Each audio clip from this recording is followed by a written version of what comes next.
حسن بن صبا نے یہ مقبولیت اور یہ طاقت کس طرح حاصل کی تھی؟ نیشا پور رے پہنچتے ہی وہ اپنے پہلے اتالیق کے یہاں گیا۔ اتالیق عبد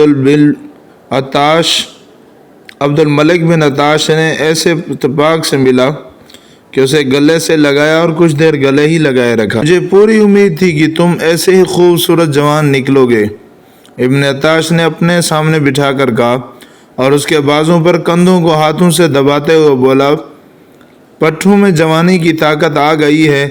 پھر اس کے سر کے دائیں اور بائیں ہاتھ رکھ کر کہنے لگا، میں کیسے جان سکتا ہوں کہ تیرے دماغ میں ابھی کچھ گیا ہے یا نہیں؟ محترم اتالیق، حسن نے کہا، دماغ میں تو بہت کچھ بھر لایا ہوں، یہ علم ہے، یوں کہہ لیں کہ علم کے الفاظ ہیں جو دماغ میں ٹھونس لایا ہوں، لیکن ایک حقیقی تشنگی ہے جو بے قراری بن کر دماغ کو ایک سوچ پر قائم نہیں رہنے دیتی۔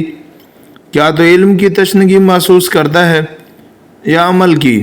حسن نے کہا، عمل کی۔ میں کچھ کرنا چاہتا ہوں، پیٹ بھرنے کے لیے نہیں۔ میں کیا چاہتا ہوں میں اپنے آپ کو اس سوال کا جواب نہیں دے سکتا۔ آپ کی شاگردی میں بیٹھا تو آپ نے بتایا کہ مذہب اور فرائض کیا ہیں، پھر آپ نے مجھے ستاروں سے روشناس کرایا اور مجھ پر سحر کے بید کھولے۔ وہ بولتے بولتے چپ ہو گیا اور اس طرح دائیں بائیں دیکھنے لگا جیسے بے چینی اور اضطراب پر اس کا قابو نہ رہا ہو۔ کچھ دیر بعد بولا، آپ بتائیں محترم اتالیق، میں کیا چاہتا ہوں، میری منزل کیا ہے، کہاں ہے میری منزل؟ تیری منزل تیرے اپنے دماغ میں ہے، ابن عطاش نے کہا، دماغ کو کھوج، یہ کام آپ کریں۔ حسن نے کہا، ہاں، 2-3 بار خیال آیا جیسے میں فرعون بننا چاہتا ہوں۔ عبد الملک بن عطاش نے زوردار کہا لگایا۔ حسن حیرت سے اس کے منہ کو دیکھنے لگا، تو نے اپنی منزل کا سراغ پا لیا ہے، ابن عطاش نے کہا، اب تیری بے قراری کو ختم کرنا میرا کام ہے، کچھ وقت لگے گا حسن، محنت، مشقت اور ریاض کی ضرورت ہے اور وہ میں کراؤں گا۔ تیرے اندر ایک ایسی طاقت ہے جو ہر کسی میں نہیں ہوتی، یہی طاقت جو تجھے بے قرار اور بے چین رکھتی ہے۔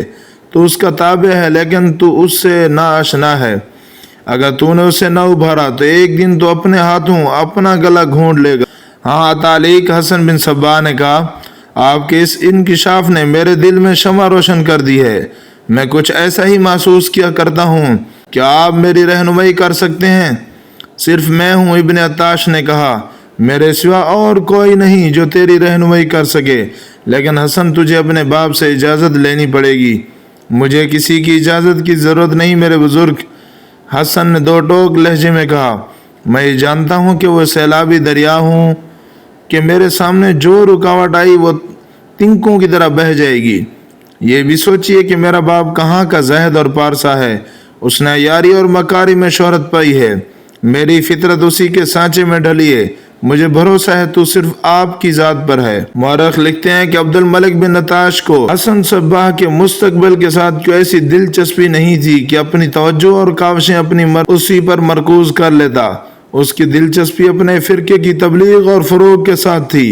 اسلام نے اولین مسلمان کے حسن و اخلاق سے مقبولیت حاصل کی تھی۔ 5ویں صدی گزر رہی تھی، فرقہ بندی نے اسلام کی بنیادیں ہلا ڈالی تھیں۔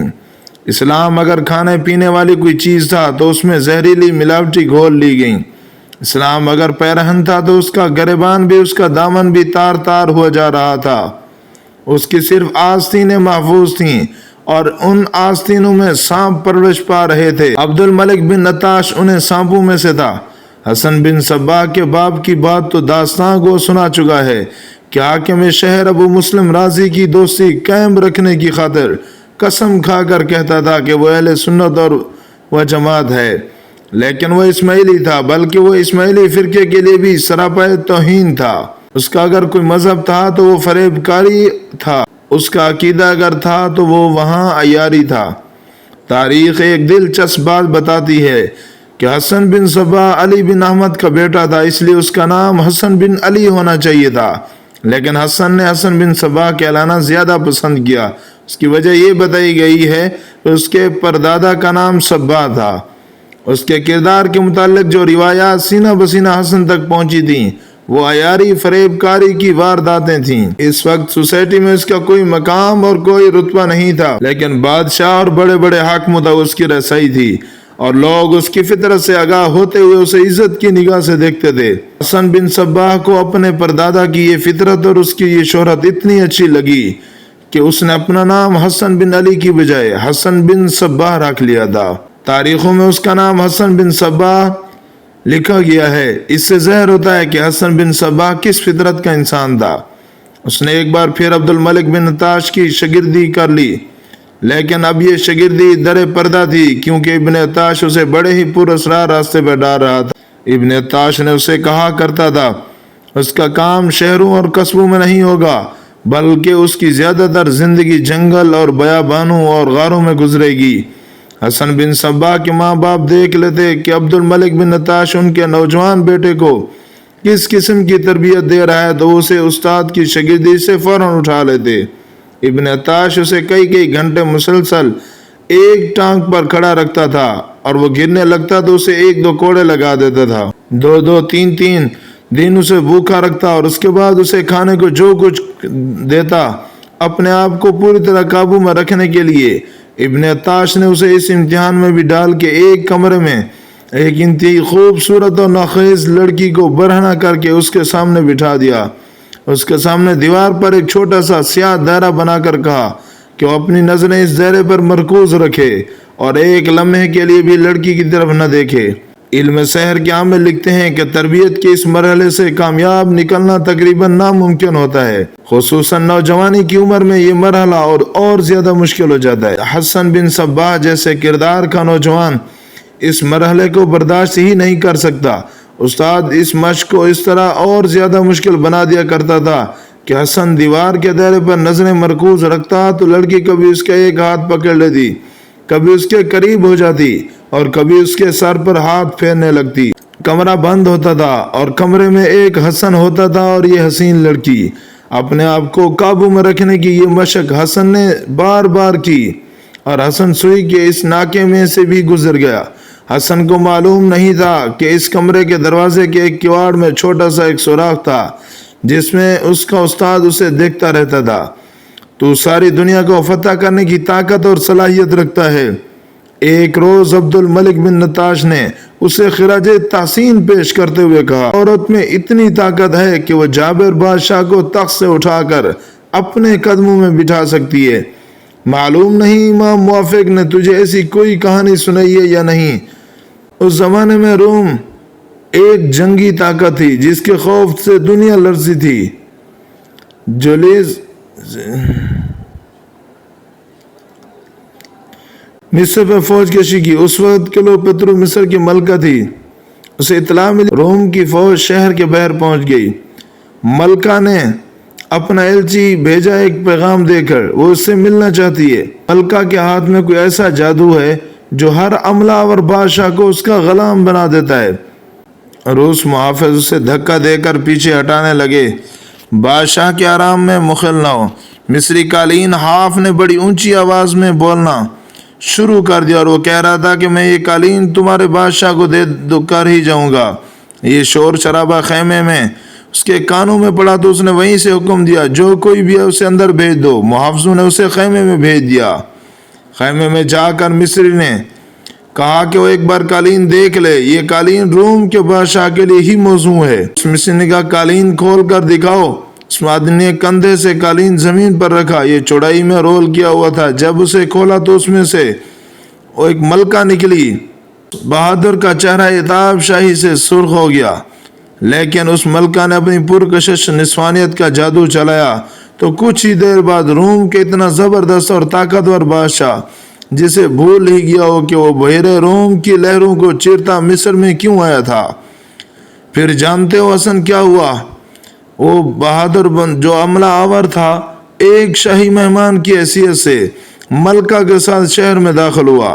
بہت دنوں بعد بہادر اپنی فوج کو ساتھ لے کر واپس چلا گیا۔ اس کے جرنیلوں نے روم میں اپنے ساتھی جرنیلوں کو بتایا کہ مصر میں ان کے بادشاہ نے کیا کیا تھا۔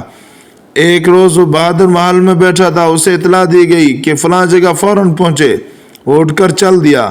محل کے قریب ایک اور عمارت تھی جس میں اسے جانا تھا۔ جو ہی اس عمارت میں داخل ہوا، 10-12 آدمیوں نے اسے گھیر لیا اور خنجروں سے اسے بڑی ہی بے دردی سے قتل کر دیا۔ ہاں محترم تعلیق، حسن بن صباح نے کہا میں آپ کی بات سمجھ گیا ہوں، اس سبق کو نہیں بھولوں گا۔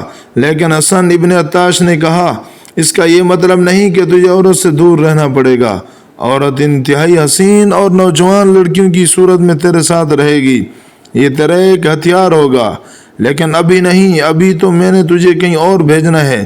اگر تو اس مرحلے سے بھی زندہ اور سلامت نکل آیا تو پھر تجھ میں ایسی طاقت آ جائے گی کہ آسمان کی طرف دیکھ کر تو جس ستارے کی طرف اشارہ کرے گا وہ تیری جھولی میں آ کر گرے گا۔ جی ہاں، ابن عطاش نے حسن بن صباح کو تربیت کے اگلے مرحلے میں ڈال دیا، جس میں اسے قبروں میں مدفون انسانوں کی مختلف ہڈیوں کا استعمال سکھایا جاتا تھا۔ ابن عطاش نے اسے پہلی بار آدھی رات کے وقت کہا کہ وہ قبرستان میں جائے اور کوئی ایسی قبر تلاش کرے جو بہت ہی پرانی ہو۔ پرانی قبر کی نشانی کیا ہوگی؟ حسن بن صباح نے پوچھا۔ کوئی ایسی قبر دیکھ جو نیچے کو دھنس گئی ہو۔ ابن عطاش نے کہا تجھے کچھ قبریں ایسی بھی نظر آ جائیں گی جو پوری طرح نیچے کو دھنسی ہوئی ہوگی اور مردوں کی ہڈیاں نظر آتی ہوں گی۔ ایسی کسی قبر میں سے ایک کھوپڑی اور کندھے سے کوہنی تک دائیں اور بائیں بازوں کی 2 ہڈیاں بھی لانی ہیں۔ حسن بن صباح قبرستان میں چلا گیا اور وہ جنگ و جدل کا زمانہ تھا، لڑائیاں ہوتی ہی رہتی تھی، اس لیے قبرستان بہت ہی وسیع اور عریض تھے۔ آدھی رات کے وقت چاند پورا تھا۔ حسن بن صباح قبرستان میں دھنسی ہوئی قبر تلاش کرنے لگا۔ استاد نے اسے تلوار ساتھ لے جانے کی اجازت دے دی تھی۔ قبرستان کو شہر خاموشہ کہا جاتا ہے، لیکن وہاں یہ عالم تھا کہ زندہ انسانوں کا شہر خاموش تھا۔ مرے ہوئے انسانوں کی اس بستی میں کئی ایک آوازیں سنائی دے رہی تھی۔ علاقہ سرسبز تھا، پیڑ پودے بہت زیادہ تھے، 2-3 الو باری باری بولتے تھے، جھینگروں اور مینڈکوں کی آوازیں بھی مسلسل آ رہی تھی۔ اسے بھاگتے قدموں کی آواز سنائی دی۔ اس نے ڈر کے ادھر ادھر دیکھا، ایک بلی بہت تیز بھاگتی آ رہی تھی، 2 بھیڑیے اس کے تعاقب میں تھے، اس کے قریب سے گزر گئے اور آگے جا کر غائب ہو گئے، اور وہ اپنا دل مضبوط کر کے چل پڑا۔ وہ ہر قبر کو دیکھ رہا تھا، اسے دھنسی ہوئی کوئی قبر نظر نہیں آ رہی تھی۔ کچھ دور جا کر اسے ایک گڑھا نظر آیا جو قبر کی طرح لمبوترا تھا، ایک قبر ہی ہو سکتی تھی، اس کے ہر طرف قبریں تھی، یہ قبر اس کے مطلب کی تھی۔ قبر کے کنارے پہنچ کر اس نے نیچے دیکھا تو پہلے اس نے ایسی آوازیں سنی جسے کتے غرایا کرتے ہیں، پھر یک لخت قبر میں سے وہ کتے اچھل کر اوپر آئے، تب اس نے دیکھا کہ یہ بھیڑیے ہیں۔ اس نے فوراً تلوار نکالی اور زور زور سے گھمانے لگا۔ بھیڑیے سمتیں بدل بدل کر اس پر جھپٹنے کی کوشش کرتے تھے، لیکن اس کی گھومتی ہوئی تلوار بھیڑیوں کو قریب نہیں آنے دے رہی تھی۔ ایک بار وہ اس دھنسی ہوئی قبر کے کنارے پر اس طرح چلا گیا کہ اس کی پیٹھ قبر کی طرف تھی۔ بھیڑیوں سے بچنے کے لیے وہ ذرا سا پیچھے ہٹا تو قبر میں جا پڑا۔ اس کی ایک ٹانگ گھٹنے تک مٹی میں دھنس گئی۔ اسے مری ہوئی ایک بلی نظر آئی جو قبر میں پڑی تھی۔ وہ سمجھ گیا تھا یہ وہی بلی ہے جس کے پیچھے بھیڑیے دوڑ رہے تھے۔ بلی شاید اس قبر میں گر پڑی یا چھپنے کے لیے اس میں اتر گئی تھی۔ بھیڑیوں نے اسے وہیں دبوچ لیا۔ بھیڑیے اس وقت بلی کو کھا رہے تھے جب حسن وہاں پہنچا۔ بھیڑیے یہ سمجھے کہ یہ شخص ان کا شکار چھیننے آیا، چیری پھاڑی ہوئی بلی کو ٹانگ سے پکڑا اور اٹھا کر باہر پھینک دیا۔ اگر وہ ایک لمحہ اور بھیڑیوں کا شکار باہر نہ پھینکتا تو اوپر سے اس پر حملہ کر کے اسے چیر پھاڑ دیتے۔